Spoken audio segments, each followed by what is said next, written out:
Billy Blue, my knight in shining brindle.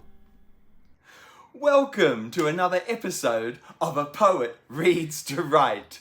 This is a video I am very excited about making. You can probably hear that in my voice. So let's get into it so it doesn't become too long. I am very excited. You know, I've been really looking forward to making this video all weekend as your wonderful questions have started to come in. I am so appreciative of all of you for watching my videos, for liking, for commenting. You know, every like, every comment is a little gold nugget that I absolutely cherish.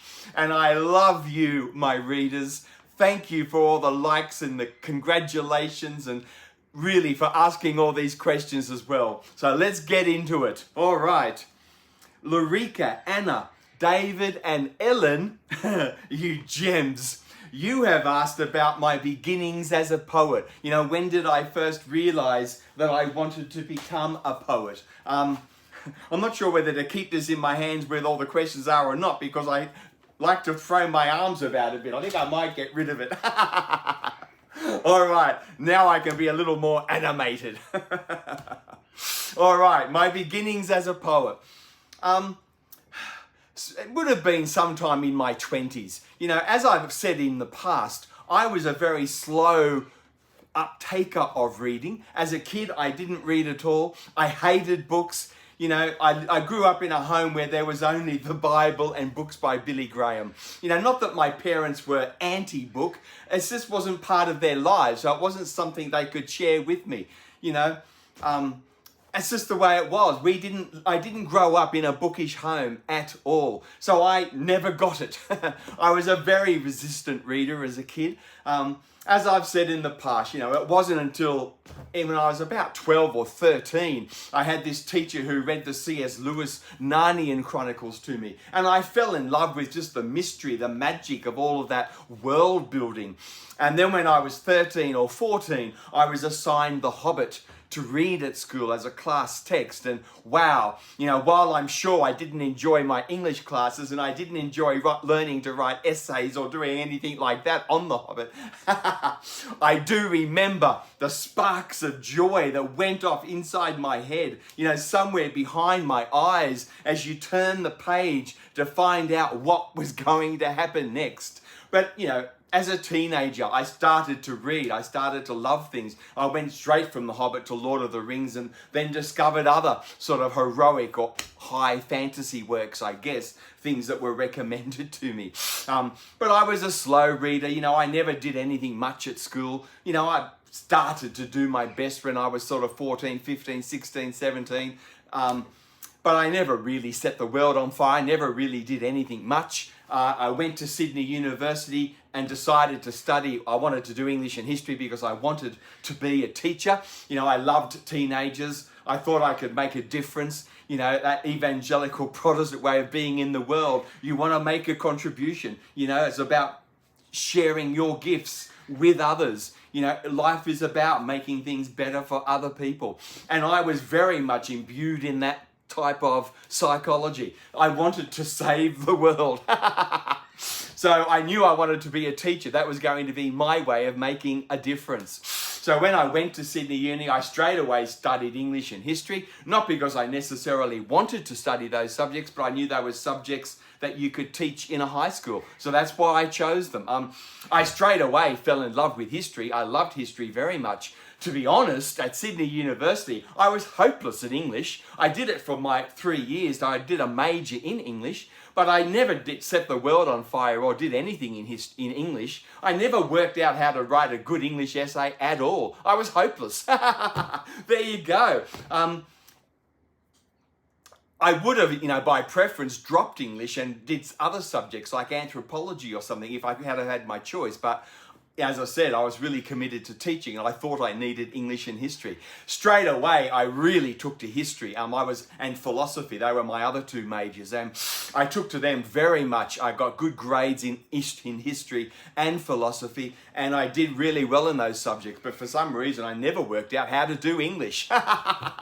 There you go. And it would have been sometime when I was at Sydney Uni. So in my early 20s, I sort of got an aspiration that I might like to be a writer. And straight away for me, I knew that was going to be contemporary poetry. The more poetry that I read, it just set my little mind on fire. And, I knew at that stage I didn't write good prose. I wasn't a great stylist, a great, person who could really control English grammar. So I didn't have any confidence in myself to express myself in prose at all. And that's why I thought, for example, my English essays always got such poor grades. I never failed anything, but I never got good grades or set the world on fire either. So I never trusted my ability to write good prose. So it was always contemporary poetry that really set my mind ablaze. I like that idea of scattering those lines and, those line divisions, line breaks, and really being more innovative, more experimental with, grammar, with vocabulary.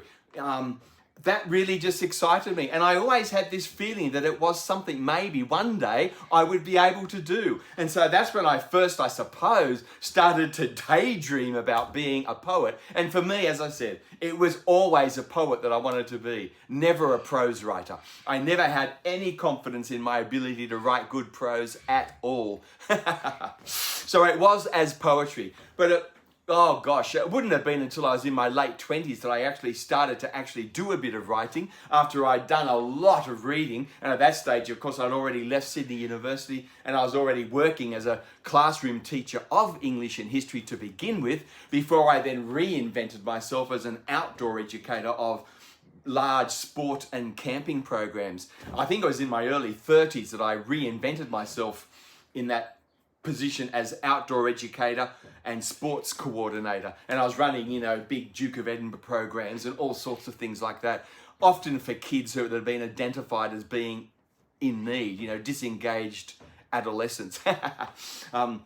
That's the group that I really love to work with. I just love to take them out into the bush, for up to a week or a fortnight at a time. You wouldn't see anybody. There were no tracks. It was all off track, difficult terrain that we walked through. So we were learning to use a map and compass and learning to work together cooperatively as a group to look after one another during that week or 2 weeks that you were out in the bush and, really challenged by choice. I loved it. And all of that fed into my poetry. So when I did first start to write, in my 30s, I enrolled, because I got more ambitious and I wanted to write. So I enrolled in a part-time external PhD at Wollongong University here in New South Wales in Australia. And because it was a creative PhD that I enrolled in, and it was 50% a creative work and 50% an academic, a thesis. And that's just completely transformed my writing. I just learned so much as I was doing that PhD and,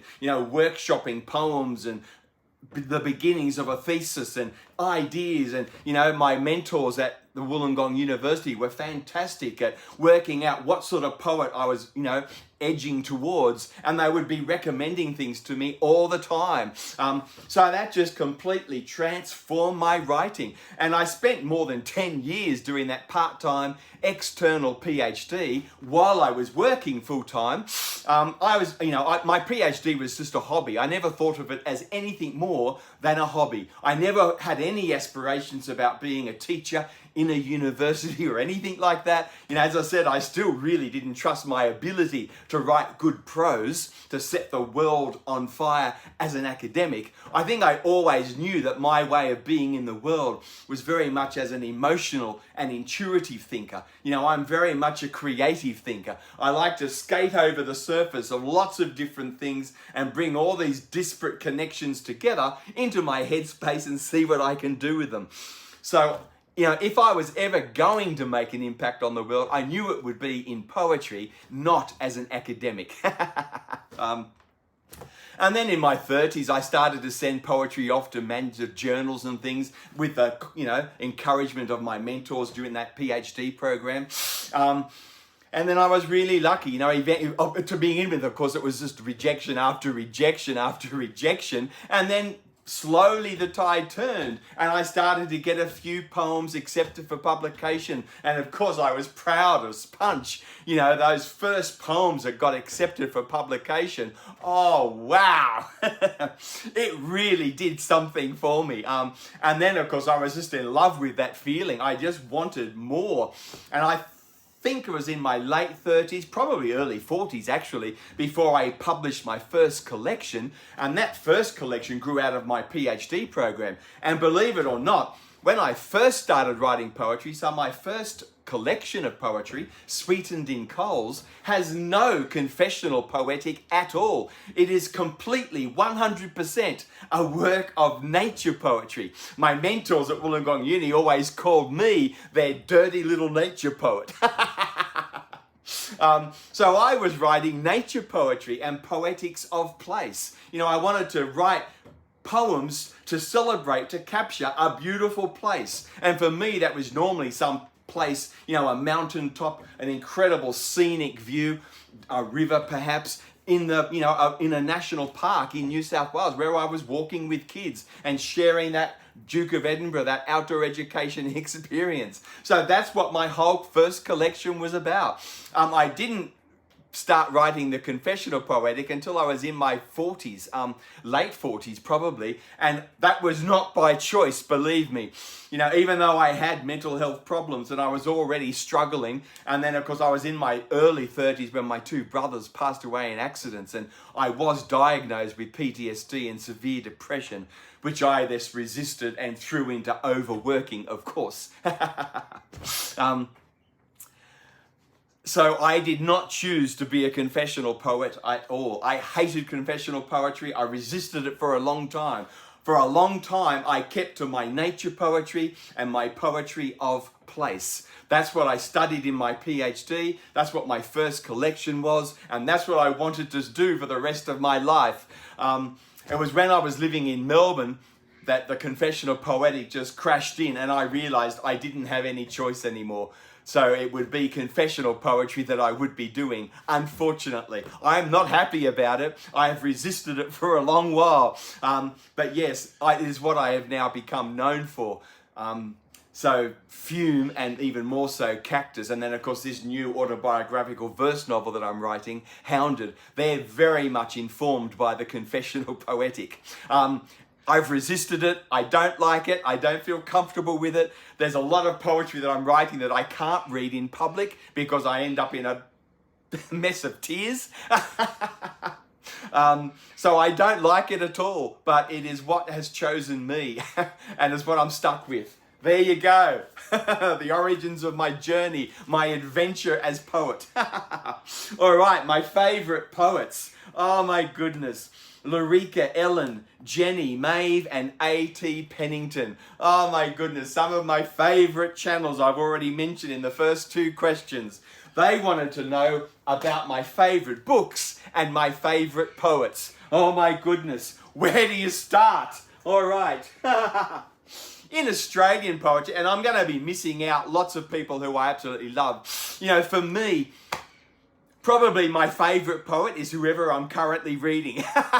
If I haven't DNF'd it, because it's something I just don't like, it just doesn't resound with me at all. If it's something I read to the end and really continue with, they're probably going to be, for that moment in time, my favourite poem.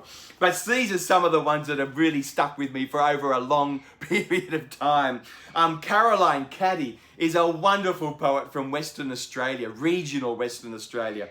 And she really scatters her lines across the page. It's a very sculptural, beautiful appearance of those lines scattered across the page. So you really need to read the poem, not only by the meaning of the words, but the way the words are scattered across the page as well. It is all part of the meaning of the poems. And I learned so much from Caroline Caddy. She was one of the first poets who I read who really scattered the lines like this, and it completely transformed my writing. So from my first book, Sweetened in Coals, I had already started to take a lot on board from Caroline Caddy, and she was one of the major influences when I came to, start writing my own work. So Caroline Caddy, regional Western Australia, an absolute wonderful poet. I love her to bits. Les Murray is a very conservative Australian poet. He was a real contrarian. He liked to cause offence and upset people, but his poetry is adorable. He lived nearly all his adult life on a dairy farm in Bunya in northern New South Wales. He wasn't a dairy farmer himself, but he grew up as a kid on a dairy farm. Many Australian poets are the children of dairy farmers. There you go. Les Murray, Brendan Ryan, Philip Hodgins. There have just been numerous poets who grew up on dairy farms. I don't know, but it's something in the milk. There you go. So Les Murray, he's quite a formalist, much more formal than what I write, but he's a poet I love and I always return to.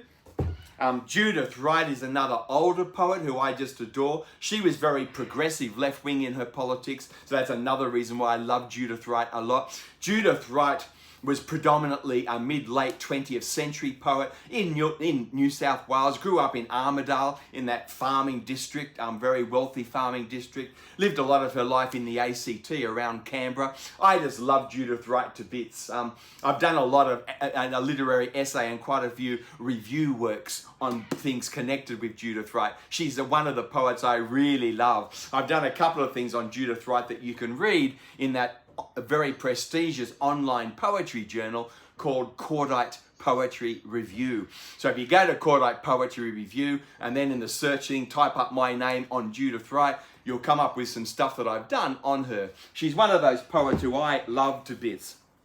All right, Tracy Ryan. Tracy Ryan's another WA poet. She's married to another poet from Western Australia called John Kinsella. So Tracy Ryan and John Kinsella are very, very significant contemporary poets, not only in Australia, but they also do a lot of work in the United Kingdom. I like John Kinsella's work, but Tracy Ryan, wow, she's a poet who I just really, really enjoy. She's again, she's not a real formalist. She writes a lot more like me. She doesn't usually scatter the lines across the page like I do now and like with Caroline Caddy.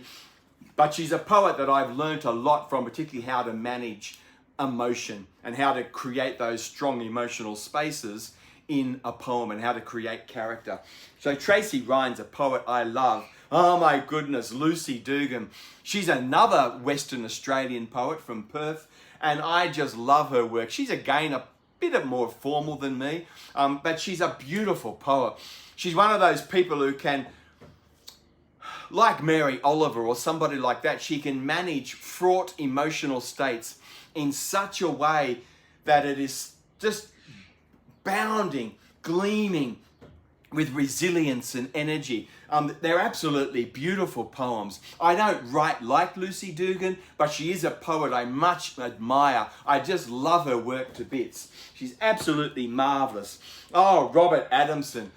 Robert Adamson was, again, a late 20th century Australian poet. He passed away quite a few years ago.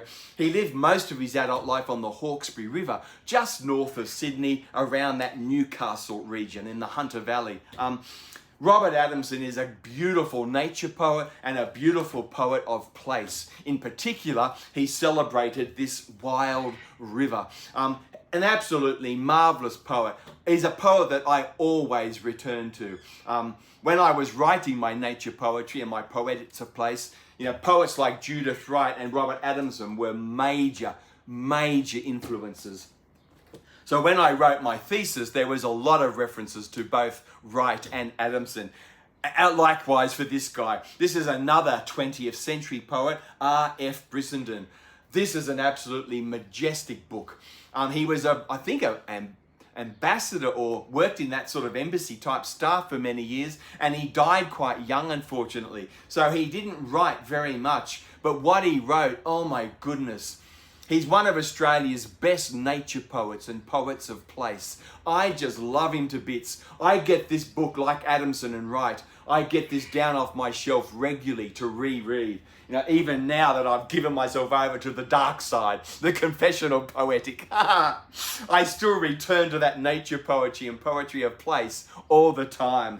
All right, another poet, Judy Beveridge. Oh my God, Judy Beveridge is probably everyone's favourite poet in Australia in terms of living poets. She has that much impact. She's a Sydney poet.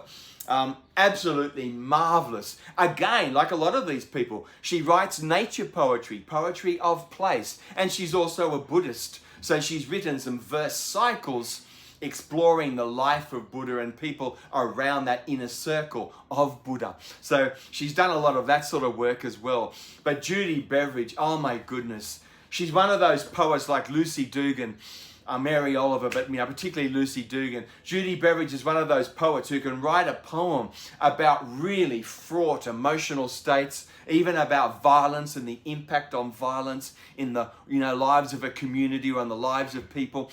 But she can do it in such a way that the poem is just breathed with dignity, with resiliency. Judy Beveridge is an absolute magician. I love her to bits. This is another poet who I return to regularly. Oh, Vivian Smith, he's very much like Judy Beveridge. He died many years ago. He was a lecturer actually in Sydney University in the English department for many years, but he was actually a Tasmanian boy originally.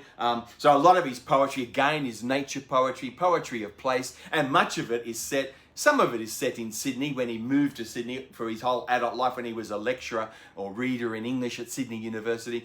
But he also continually went back to Tasmania, and he's written a lot of poetry celebrating places, flora and fauna in that Tasmanian setting. Vivian Smith, a marvellous poet. Marvellous. Oh, Sarah Day. Sarah Day's another Tasmanian poet. I love her to bits. She's another wonderful nature poetry, a poet of place. So you can see, I don't read a lot of well, I'll change that in a moment. But yes, what I'm most drawn to as a reader of poetry is nature poetry and poetry of place still. Sarah Day is an absolute magician. She's written this one poem in particular. I actually have done a video on this a year or two ago. Sarah Day has done this magnificent poem about what it's like to have a chicken run in your suburban backyard. Having hens go around and, collecting their eggs from wild, free-range chickens. It is an absolutely majestic poem celebrating that grand healing beauty that can be found in that suburban backyard with a vegetable patch and free-range chickens. It is absolutely magnificent. Sarah Day, oh my goodness, I love her to bits. Oh, okay, and another poet I've got here is Robert Gray. Robert Gray is another poet of place and nature. And he's a much more formal poet than me, but Robert Gray is a magical imagist poet. He was just a master of the metaphor and the simile. I love him to bits. He's still alive, but he would be quite old now. So I guess he's predominantly a late 20th century, early 21st century poet. A remarkable imagist. A lot more formal than me, but a remarkable imagist. He's had an incredible impact on my ability to write metaphor and simile. He's a marvellous Australian poet. And then, of course, in New Zealand poetry, one of the poets I really, really love is a poet called Anne French. So I've got quite a few books here by Anne French, a wonderful Kiwi poet. Then there's Jenny Bornholdt. I've got quite a few books by her. This one is a collection of verse essays that she's written called The Rocky Shore. And this was the book that first gave me the inspiration, the idea to have a go at writing my own verse novel. So this book is actually the origins, the birthing of my current autobiographical verse novel to be called Hounded. My work has taken on a much more narrative vein than what Jenny Bornholdt does in this. This really is a collection of verse essays, I guess, whereas what I'm writing is very much an autobiographical verse novel. For some reason, when I'm writing my poetry, even though I don't intend it as the beginning point, the narrative just takes over. I tend to be, in my poetry, a storyteller. It just seems to be what I do. There you go, interesting. And another New Zealand poet who I just really love is James K. Baxter. He was another 20th century poet, so he died many years ago. And he's another remarkable nature poet and a poet of place. He really explored and celebrated great scenic wonder, the natural world in New Zealand. Absolutely marvellous poet. I think he was born in Dunedin, right at the bottom of the South Island of New Zealand. Spent his whole life in New Zealand. He's a bit of a philosopher as well, a bit of a hippie philosopher as well. But I love his poetry. James Baxter, a little bit more formal than what I usually do, but I've learned so much from Baxter. He's absolutely marvellous. I read a lot of New Zealand poetry. I love it. And then jumping up to America, in terms of American poets, some of the poets that I love most, you can see here I've got Donald Hall and Jane Kenyon. I love their works. Again, nature poets and poets of place. I've got lots of other books, memoirs, autobiographies, biographies, all sorts of things up on my shelves there. So yes, Jane Kenyon and Donald Hall, more nature poetry that I just love. And of course, Gary Snyder. I've read a lot of Gary Snyder, another nature poet from the sort of beat generation set there around San Francisco. But I love Gary Snyder. I've learned a lot from reading him. Love his work. Oh, William Stafford. Oh my goodness, has there ever been a more dignified Christian, a remarkable Christian man who put his money where his mouth was, refused, he was a strong pacifist because of his Christian faith, like James Baxter from New Zealand, actually. I just love William Stafford. I think he wrote too much, to be honest, so there's a lot of unevenness in his poetic oeuvre. But at his best, William Stafford is just a magician. I love him to bits. And of course, one of the things I love most about William Stafford is that backstory. I find his noble Christian faith an absolute aspiration for me. I'm always wanting to return to my Christian faith. I really struggle to find a way back that's honest for me, particularly in this world of the new Christian right and Trump. But my goodness, if I ever was able to find a way back, this would be my path back to my Christian faith that I miss so much. William Stafford, I love him to bits. A grand poet of nature and place, and also thinking theologically in verse. He was a remarkable poet. I love him to bits. A.R. Ammons, like Caroline Caddy, this was a poet that was given to me by my mentors at Wollongong University when I enrolled in that PhD program. He, of course, really scattered his lines across the page, really opened everything up, breathed air into the lines on the page.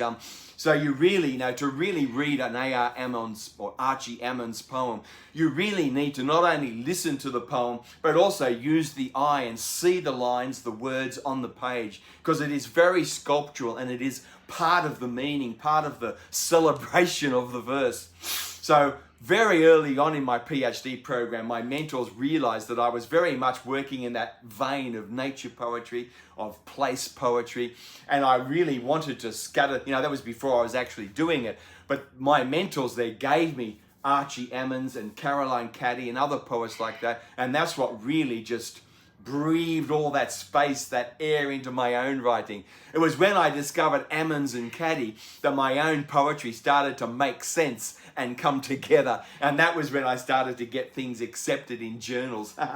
So I owe Archie Ammons and Caroline Caddy so much. Charles Wright, another poet I love, another poet like Mary Oliver that just has such dignity, so much common decency about him. I love him to bits. Sometimes if I read too much, if I binge him, I find him a little bit preachy at times. But if I dip in and out of Charles Wright, I just love him to bits. He's wonderful. Again, another wonderful poet of nature and of place in particular. But yes, a poet I love. And then, of course, obviously, William Carlos Williams. I particularly love Patterson, but I love his his shorter works as well. I've got that somewhere over there on the shelves. Patterson is just remarkable. That objectivist poetics, that, way of moving about through a suburban or urban space and being able to celebrate, like, Joyce did in Ulysses, being able to celebrate in verse a place as you move through this suburban or urban place. One day in the life of. I just find this absolutely remarkable. And then, of course, he opened the path for other poets, like, for example, Lorine Niedecker. I love Lorine Niedecker. She's another objectivist poet who wrote very much in that space created by William Carlos Williams. She was more a poet of regional United States, so she didn't really write so much the suburban, certainly not the urban space. She was much more, again, I suppose, a writer of nature and of natural places. But Lorine Niedecker, I love her to bits. She's a marvellous poet. And now, welcome to the dark side. As I said, I now write completely in the confessional poetic, not by choice. I've struggled with it, resisted it for so long, but anyway, it's what has found me. So, in terms of the American confessional voice, I spend a lot of time with Denise Levertov, of course, Sylvia Plath, John Berryman. I do a lot of reading of John Berryman. And of course, people like Anne Sexton and W.D. Snodgrass. The American, mid-20th century confessionalism really got off the ground in America. I've done videos again about 12 months ago on the American confessional, mid-20th century confessional poetic, and why I think it started there and then, and my love affair with those sorts of poets. And then moving to the United Kingdom, because now I'm reading more and more United Kingdom type poetry again, actually. One of the poets I've always loved, the Orkney poet, the Northern Scottish poet, George Mackay-Brown, absolutely marvellous poet. Again, I've done a video on George Mackay-Brown called The Orkney Wizard. It's a video I'm very proud of. Philip Larkin is a poet I don't read a lot of. He was just such an abomination of a human being. I'm sorry if you like Larkin, but that's how I feel. There are so many examples of men that have been blessed with every advantage. They have everything thrown at them, and they're still sexist, racist, haters. I don't get it.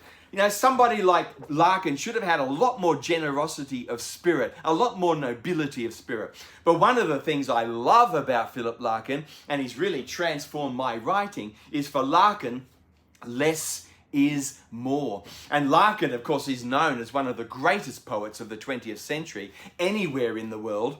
And as you can see, he didn't write very much. That's it.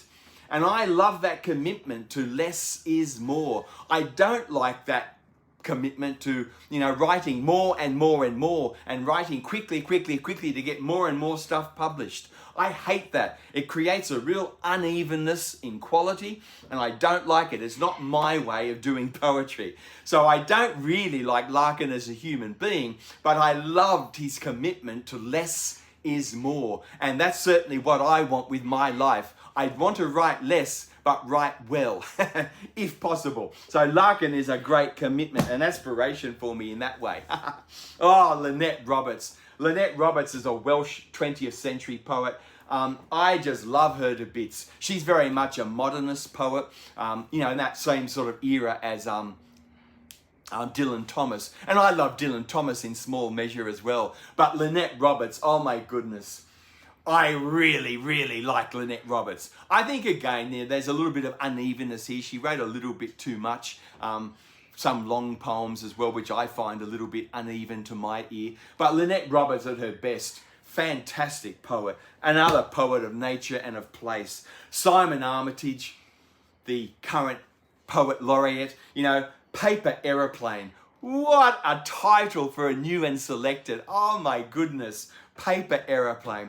I love Simon Armitage. He has a real lightness of touch. He's a beautiful nature poet, and again, a real writer of place, as well as dramatic personae. But he really writes nature and place. He has a lot of humour, a lot of lightness of touch in his verse. And of course, Armitage has also done a lot of work translating English medieval texts like Sir Gawain and the Green Knight. And all of those books are just absolutely marvellous by Armitage as well. So I'm a big fan of Simon Armitage.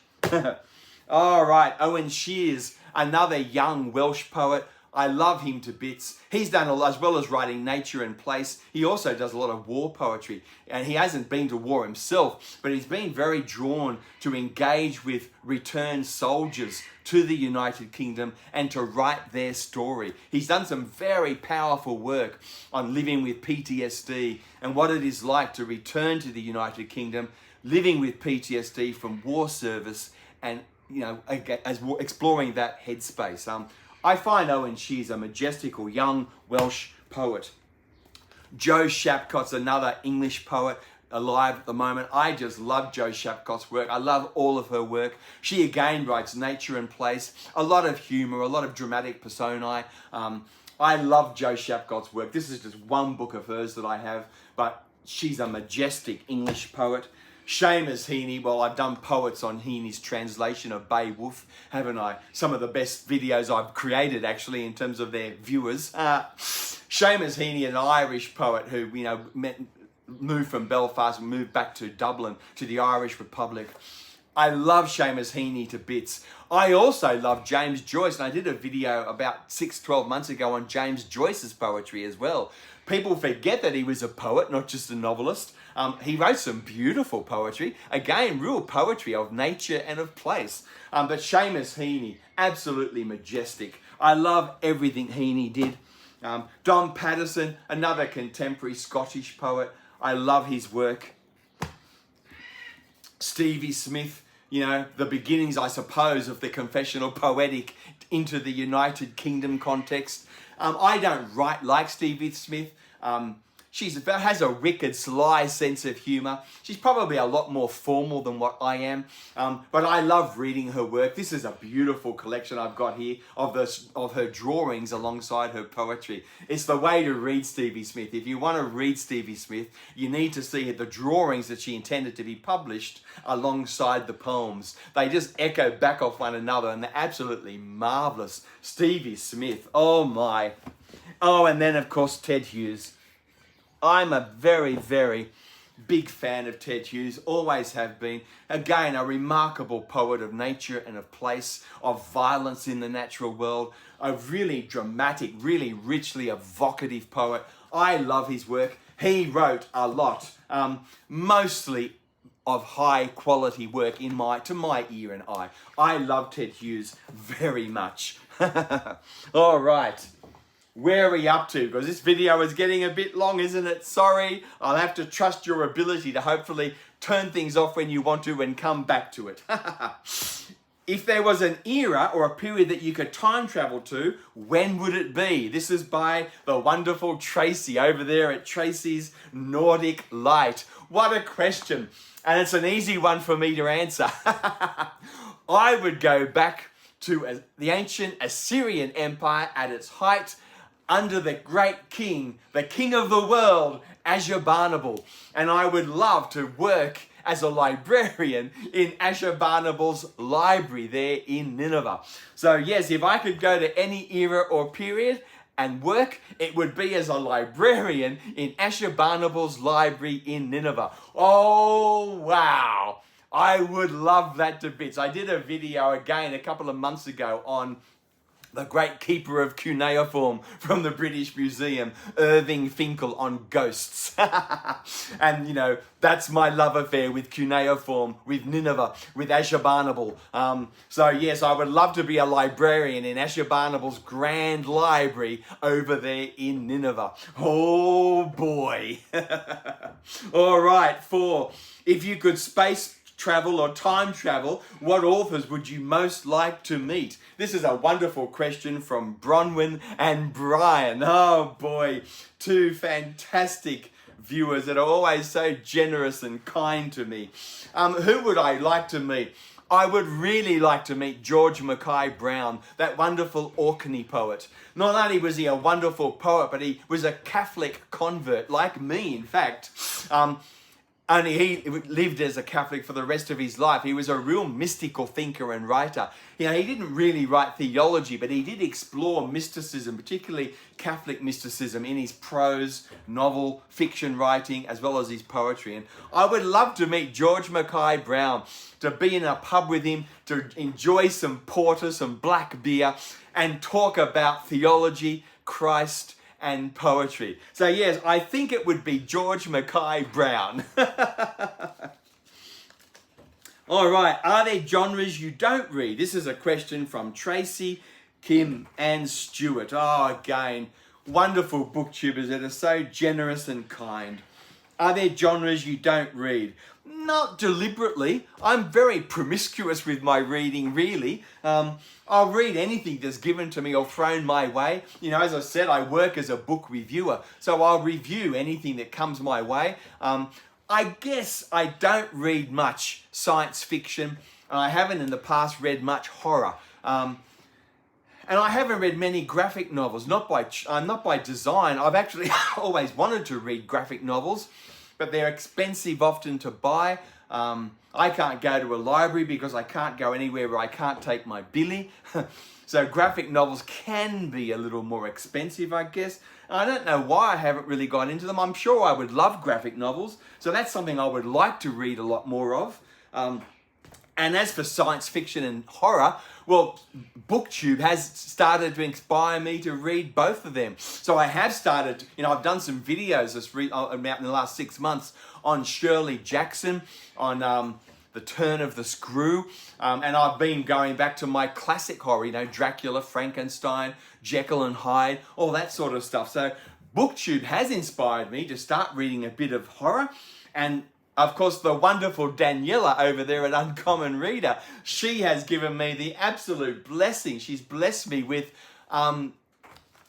Project Hail Mary by Andy Weir. And it's one of the most enjoyable books I've read in ages. I also did a video on that a month or two ago.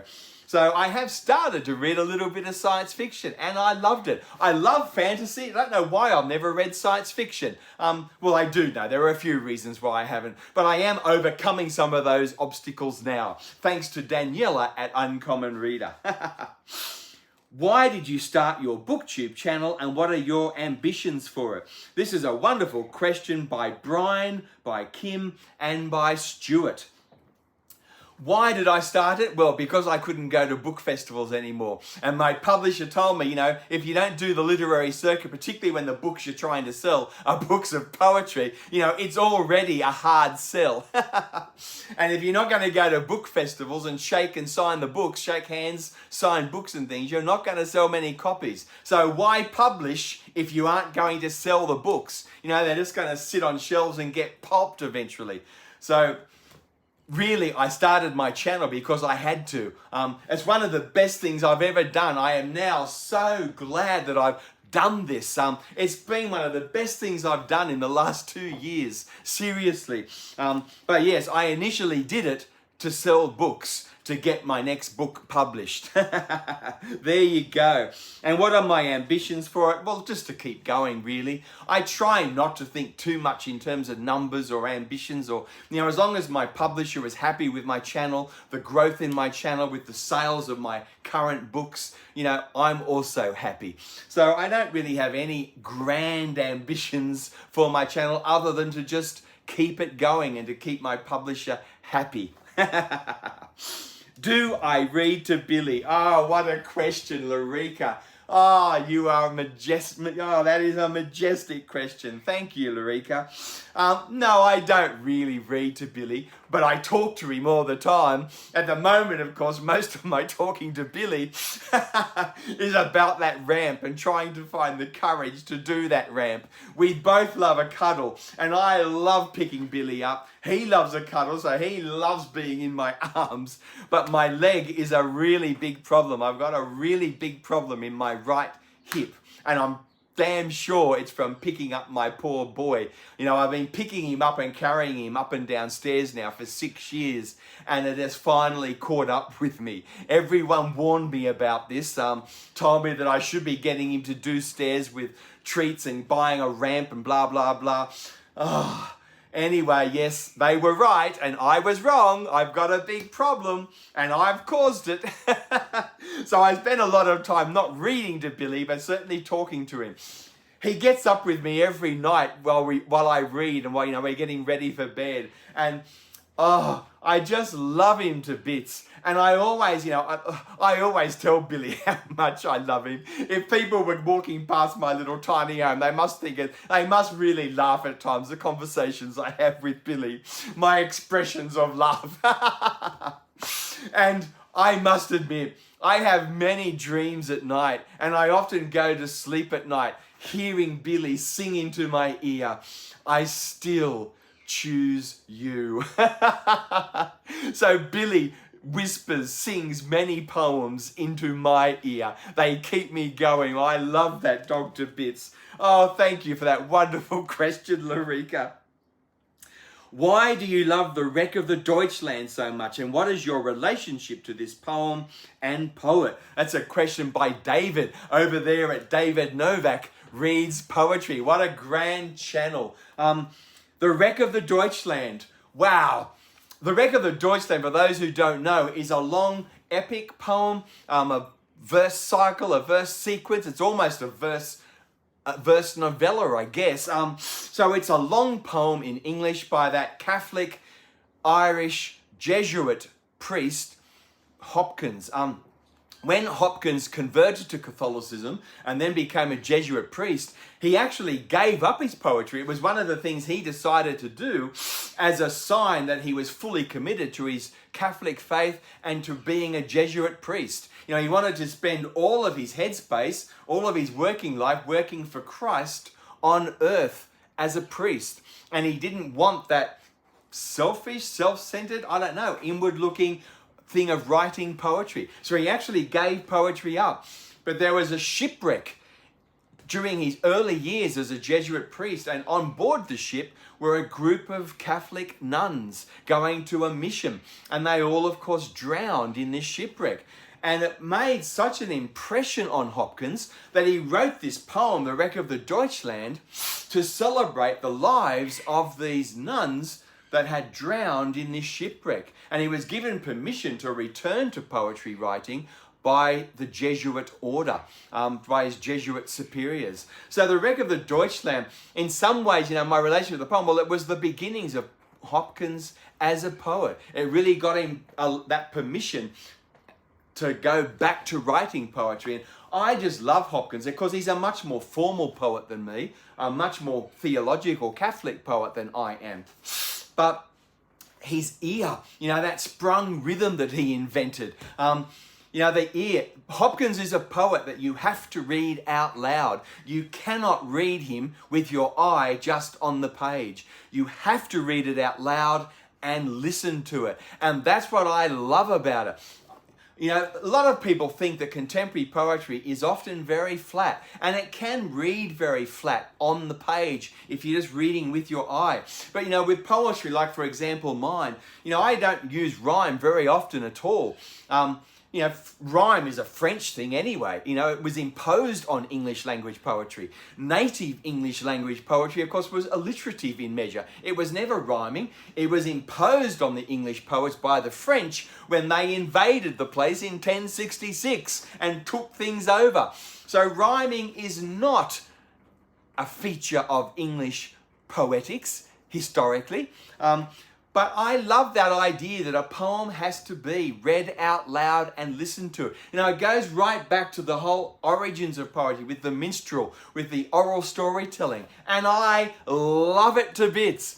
So one of the things I love so much about all of Hopkins, and Hopkins began with The Wreck of the Deutschland, that's what gave him that permission as an adult to return to his writing. And like Larkin, he never wrote very much. He was a very committed, very strong Jesuit priest. Now, he was really determined to make his mark on the world as a priest. That's what he loved. But Wreck of the Deutschland gave him permission to also write some poetry. And my goodness, poetry that has to be read out loud. There is nothing better than Hopkins. I went through a stage as a young adult when I first fell in love with poetry. I actually memorized the whole of the Wreck of the Deutschland. And when I would be outside weeding or mowing the lawns, if I was doing something, going for a long walk, I would often be reciting that poem and listening to it as I did that work about life. I just loved it to bits. So yes, the Wreck of the Deutschland is very important to me. Hopkins is very important to me. I love him to bits. Do you read multiple books at the same time? And do you read ebooks? This is a wonderful question, by Steve. Thank you for this, Steve. Oh my goodness, you're a wonderful new viewer to my channel and I cherish you. You're always so generous and supportive. No, I do not read multiple books all at the same time. I'm very much one book at a time. I'm very much one thing at a time. Is that a male thing? I don't know. But certainly my way of being in the world. I do one thing at a time. I read one thing at a time. I guess if I'm involved in a project like writing a book with you, or if I'm writing particularly a literary essay, not that I write many of those, but I write some, then of course I can be reading multiple books if they're non-fiction type books and I'm reading for a particular purpose, of course. But that's quite unusual for me. Do I read ebooks? No. I don't know why not. When I'm reading Australian literary journals, I nearly always read them online. Nearly all the journals that I do engage with, like Cordite Poetry Review, Plumwood Mountain, which is a wonderful journal of eco-poetry and eco-poetics, eco-criticism, they're all totally online journals and I love them. I actually don't read any literary journals anymore as page books. All the literary journals that I engage with and read, all the literary journals that I now contribute to as, a book critic or as an essayist, they're all actually online journals. So I don't know why I don't read ebooks, but I actually read so much stuff online on my laptop. It's something I should do because I'm always worried about how much weight I'm putting into this tiny home and whether I'm buying too many books. All the weight, of course, in my home is books. But I love reading a book. I love the hard copy. And you all know about my love affair with folio. A book that really opens in the hand like that is such a treat. My first bookish love affair. This is by Maeve and Brian. Oh my goodness. Well, as I've said many times, it was The Hobbit and The Lord of the Rings. That's what turned my whole life around. That's what gave me the hots for literature. And I've never stopped reading since. It all goes back to Hobbit and Lord of the Rings. I have a complicated relationship with Tolkien as a person. He was a Catholic convert like me, but he was just such a conservative Catholic, very reactionary. He would not have liked me very much if we ever had met, and I wouldn't have liked him very much as a human being, I don't think. We have very different values. We're very different from one another. I'm a very progressive left of centre thinker. I love progressive politics. I think your only reason for being alive is to create things, better for other people. And I also am very much a pro-choice crusader. People should have choice. I don't want to impose my will on other people. Tolkien, I think, would have. So I'm a very different type of person to Tolkien. I'm not a better person to him. I'm just different. I don't think we would have liked each other at all if we had have met. But yes, my first grand love affair as a book, easy, The Hobbit and The Lord of the Rings. Authors you don't read but you would like to. A question by Kim and Stewart. Authors you don't read but you would like to. Well, yeah, graphic novelists. I really would like to get into graphic novels. So writers in that text type, I would really like. I know I would love them. I can never work out why I haven't read them before. I would love to get into graphic novels. Yes, definitely. And I would also like to read more science fiction and more horror. I guess I would like, I'm nervous as hell about Stephen King. I'm about to do a buddy read with Tracy over there at Tracy's Nordic Light with Stephen King. I'm as nervous as hell about it. I have no idea whether I will like it or not, but I'm excited about it. So yes, I guess, writers of graphic novels and maybe some Stephen King I would like to get into. At least give it a go and see what I'm missing if I, like it or don't like it. All right, here is the great Daniela from Uncommon Reader. Listen to this question. If Homer and Tolkien collaborated to create a book, what would it be like? And who would you choose as the illustrator? Homer, Homer, Homer. I love him to bits. It's interesting with Homer, isn't it? You're reading the Iliad in particular. Sometimes you just think the whole book is a collection of monologues. It's just one man after another making a speech on male valor, on bravery on the battlefield. And when there aren't speeches about valor, you've got people literally being turned inside out at the pointy end of bronze weapons. So there's just a lot of violence, a lot of death, a lot of bloodshed. But in particular, in Homer, in the Iliad at least, it's just one speech after another. And of course, it's easy. Tolkien has a lot of men giving speeches about male valor as well, and particularly the Lord of the Rings. He probably balances it a lot better. He doesn't have as many as Homer. But of course, you have to remember, of course, Homer was not written to be read on the page. You know, it was originally composed as an oral text to be performed, and illiterate people were meant to listen to it. You know, they weren't able to read it anyway. It wasn't written down. We know that. In that Bronze Age period, you know, there was very little writing in Greece. You know, Linear A, Linear B were quite rare, and they were probably restricted very much only for administrative purposes, that sort of writing. It wasn't really until the Greeks in the Iron Age adopted the Phoenician alphabet that writing really took off, of course. And that's when Homer was written down. By who, we don't know. Maybe by a person called Homer. But if Homer did write the thing down, they didn't create the text, you know, like Shakespeare. They were retelling older stories and doing it their way, perhaps. So it's not hardly surprising that there are a lot of monologues, a lot of speeches in Homer, a lot of repetition, because it does reflect that origins in the oral storytelling of the text. I love it. So if Tolkien and Homer, if they did collaborate, I guess it would be, you know, they're both quite conservative people, very much about warfare, about male valor, bravery. So I have a feeling if Homer and Tolkien had ever met and collaborated, it would be something to do with male valor on the battlefield, unfortunately. I reckon that's all they would probably have written. And as an illustrator, I don't know. I really don't know. There are some wonderful book illustrators. The Folio Society employ many fantastic illustrators who do really interesting, incredibly rich work. The person they got to illustrate, you know, my wonderful Seamus Heaney alliterative verse translation of Beowulf that I've done a video on, or I've also done a video on their deluxe signed limited editions of Homer, of the Iliad and the Odyssey. You can see over here on my shelf, the illustrator Folio got for them did a magnificent job. And if you want to know who those illustrators were, they're in those videos that I've done on Homer and on Beowulf.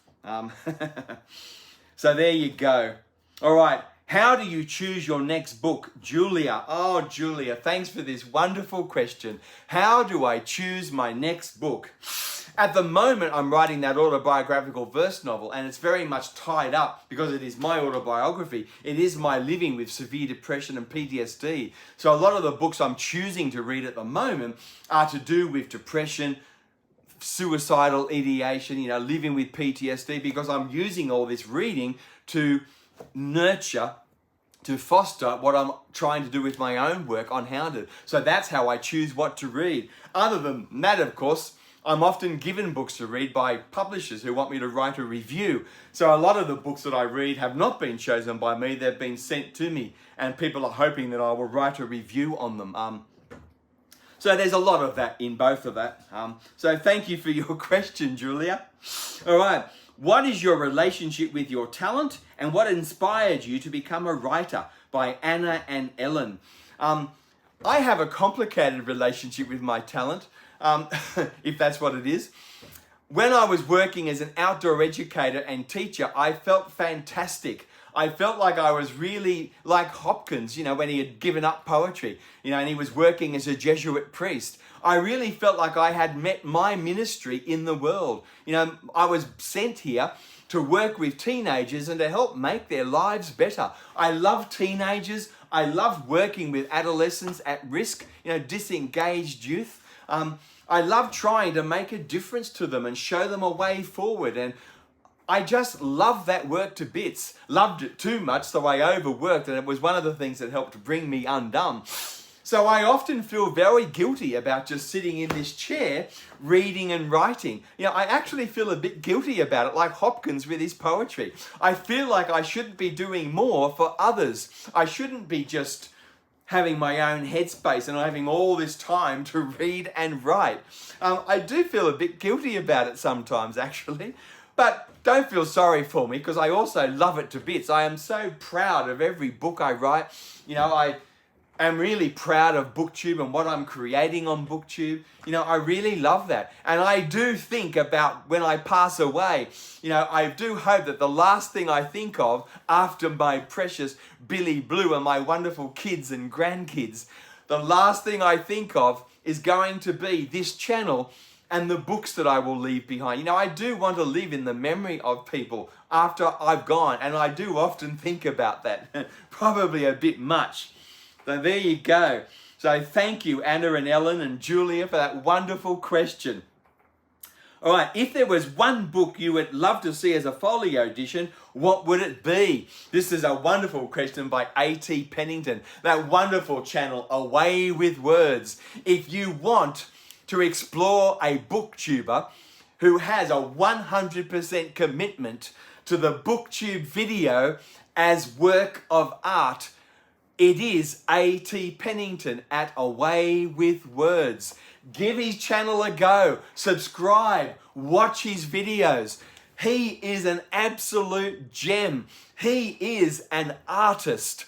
I make BookTube videos. I am not an artist. I am a reader and writer, and I know I share my love for reading and writing with a lot of passion, and people love that passion, that animation. I love what I do as well, but I am not an artist when it comes to making videos. I leave that for my poetry. A.T. Pennington, he is an artist. He creates the most miraculous multimedia feasts. I would really recommend you go to A.T. Pennington's channel, Away with Words. Wow. All right, the question though. Well, that's an easy answer for me as well. What book would I love to see as a folio edition? In Australia, over there in Perth, there's a wonderful Christian writer, ironically banned by all the Christian schools in Australia, but he wrote this miraculous book called Cloud Street. It is a work of magical realism, and I love magical realism. I read a lot of fantasy and magical realism. And the best work of Australian magical realism that I constantly return to is Cloud Street. And I've only got a paperback first edition from when the book first came out, like 30 years ago or something, and it is literally falling apart. It's one of those books that I actually really struggle to read. I've kept meaning to actually buy a new edition of it, but I've kept waiting to see a really nice hardback edition that opens in the hand nicely that I could buy so that I could replace it and get back to Cloud Street. So yes, folio, if you're watching, I would love Tim Winton's Cloud Street to be your next adventure. Oh boy. And if you do it quickly, Tim Winton is about my age, maybe a little bit older. So do it quickly so it can be a limited signed edition. And as well as having this wonderful deluxe edition of Cloud Street, it could be signed by the illustrator that you choose. And of course by my Tim. Oh, Tim Winton, Cloud Street, folio. Get on board. All right. Susie has asked, have you ever been in a reading slump, and how do you get out of it? No, not since discovering Tolkien. I think this question though also, you need to be kind to yourself. Sometimes you're tired and you just need, after a day's work, to watch telly, to spend time with your family. I think you have to be kind to yourself and not bash yourself up. We don't have to always be being productive, getting things done. If it's a worry or concern, I guess one of the ways to get out of a reading slump would be just to turn the telly off. Give yourself half an hour, and then I'm sure you'll go to a book and you'll start reading. But you do need to be kind to yourself. You know, we all have form slumps, don't we? You know, lows and highs. And I think you need to be kind to yourself and not hassle yourself, not worry too much about things. I think that could put you into a slump. I have to be careful too, of course, because now I read as a, you know, that's my job. I know I write reviews, literary essays, and my poetry. So I'm in that incredible, fortunate position now that I read professionally, not just for fun. But just about everything that I read professionally is also for fun. So, you know, I'm just one of those people that have been lucky enough to turn my obsession into their job. I am very, very lucky. But, Susie, be kind to yourself. You know, you'll come back to reading when you're ready and when you have time and, you know, when you have space. Be kind to yourself. Be gentle with yourself. Don't end up having a massive breakdown like I did because you were never kind and gentle to yourself. Don't put too many expectations on. And I reckon when you're ready, you will return to your reading when you're right for it. I hope that helps, Susie. And you're another new viewer, so I'm so excited to have you on board with my channel. Thank you. All right, Mick, this is another big question. Mick would like some advice about how to get into the classics. All right, how to get into the classics. First of all, the best way to do anything like that, you can see just over my shelf here, I've got a whole lot of Black Penguin classics, and I have a lot more Black Penguin classics over there in that corner as well. So one of the best ways to get into the classics, of course, is with Penguin Classics. You know, they're paperback, they're cheap, they're very handy. You can get them in lots of second-hand bookshops as well. So it's a very cheap way to give things a go and to take the pressure off. And you can always trust a Penguin. UK publishing is absolutely brilliant. And to answer this question, Mick, every writer who I'm about to share with you, apart from maybe Emily Wilson, that new, and Robert Fagles, the great translators of Homer that I've always lived with in the past who were American, or is Emily Wilson English but living in America? She might be just an American professor but actually originally from England. I can't remember. Fagles certainly is an American. They're the great translators of Homer that I've always lived with. So how to get into the classics? Take the pressure off. Be kind to yourself, like what I said with Susie about reading slumps. You know, don't worry about things. Don't stress about it. Don't get overawed by the classics. You know, they are simply people ultimately trying to tell you a story. So I would advise you to start getting into that by Penguin Classics. If you like history, you could first of all go to Thucydides, you know, who wrote the history of the Persian Wars when the Persian Empire tried to conquer the Greeks. Or you could go to Thucydides with the Peloponnesian War, that terrible war to end all wars that brought, you know, Athens and Sparta completely undone and ruined the whole place and allowed the rise of Macedon under first Philip and then, of course, Alexander the Great.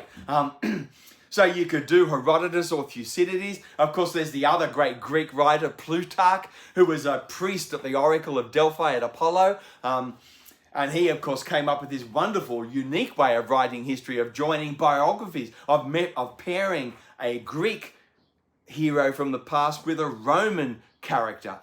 And in writing this paired biography, he not only shared more light on each of the two people that he was writing on, but of course on the period of Greek and Roman history that they came from as well. So if you're mainly interested in history, I would recommend Thucydides, Herodotus, or Plutarch, and they're all in Penguin Classics, so very cheap. You can buy a new one or you can buy a second-hand version, easy enough. And then, of course, there's all the wonderful Greek theatre that's just much shorter. You know, all the Greek tragedies and comedies of Aristophanes, or if you want to go to the tragedies of Aeschylus, Sophocles, or Euripides, you know, they're all much, much shorter than a Shakespeare play. So they're much easier to write, to read. Penguin Classics do all the Athenian or Greek tragedy and comedy, and they're just marvelous to read. They're very short, they're very easy to read. But other people, to get you into ancient Greece, if you want the background before you start reading all the literature, Bettany Hughes is an English historian who I just love. She's done a lot of work on Greece, on Egypt, and of course on Turkey, on Istanbul and ancient Constantinople, Byzantium. So I would really recommend you do anything with Bettany Hughes. And then of course other young, my age, historians, classicists from the United Kingdom. There's of course Paul Cartledge, who's done this introductory book onto the Greeks. Just an introduction. He's a real specialist on ancient Sparta and ancient Thebes, but he's done some marvelous work here. And then here's Edith Hall, another great introduction to ancient Greek history. And here on BookTube, there is so much stuff on YouTube, completely free. So I would go to YouTube, put into the search engine Bettany Hughes, Edith Hall, Paul Cartledge, any of these sort of people, and there's so many interviews and documentaries and all sorts of things on YouTube that you can watch for free and get your introduction to Greek history and then to Greek tragedy or comedy or, the historians, the philosophy, whatever you think will take your fancy. But after, when you really want to buy your own books, I would start with Penguin Classics. Secondhand or new, they're all wonderful. And then as you get more ambitious, if you want to move forward, then of course, yes, the translator matters. So you've got people like Anne Carson, that wonderful Canadian poet. She's translated lots of French. She's translated lots of Greek tragedy. So I would really trust any translation work by Anne Carson. And she does great verse translations, and they're so vibrantly, dramatically written. They're absolutely brilliant. So there's lots of stuff by Anne Carson. And then, of course, there's also another English poet. She was actually an American originally, but she's lived all her adult life in England, Ruth Farnley. She's also written quite a few translations, particularly of Greek tragedy. And these are also written in verse. So when you've gone past the Penguin Classics, if you want to really start looking at some more literary translations of the Greek tragedians, I would really recommend Anne Carson and Ruth Farnley. But Anne Carson in particular, because she's done a lot more of this sort of work, I would really recommend theirs. After you've done the Penguin Classics, move to Anne Carson, that astounding Canadian contemporary poet. She's an absolute genius. And then another way in, of course, at the moment there's all these young women doing feminist retellings of ancient Greek myth and history. So you got people like Pat Barker. She did this ages ago. But these are wonderful books on Troy and what happened at the end of the Trojan War. You've got wonderful books by Natalie Haynes. Natalie Haynes, of course, who's also a stand-up comedian, believe it or not. But she's a wonderful classical scholar in her own right. And she's also started to do all these feminist retellings of Greek material. And these are just fantastic novels to read. Contemporary novels, so they're very easy to read. They'd be very easy to get hold of in second-hand bookshops. There's a great Madeleine Miller. She's done this one on Circe. She's also done the Song of Achilles, going back again to the Trojan War. So Madeleine Miller's another one. They're very vibrant, richly dramatic novels. They'll really get you into the Greek material. And I'm talking mainly about Greece, not Rome, because for some reason I've never been really drawn to the Romans. Too many straight lines and right angles, I think.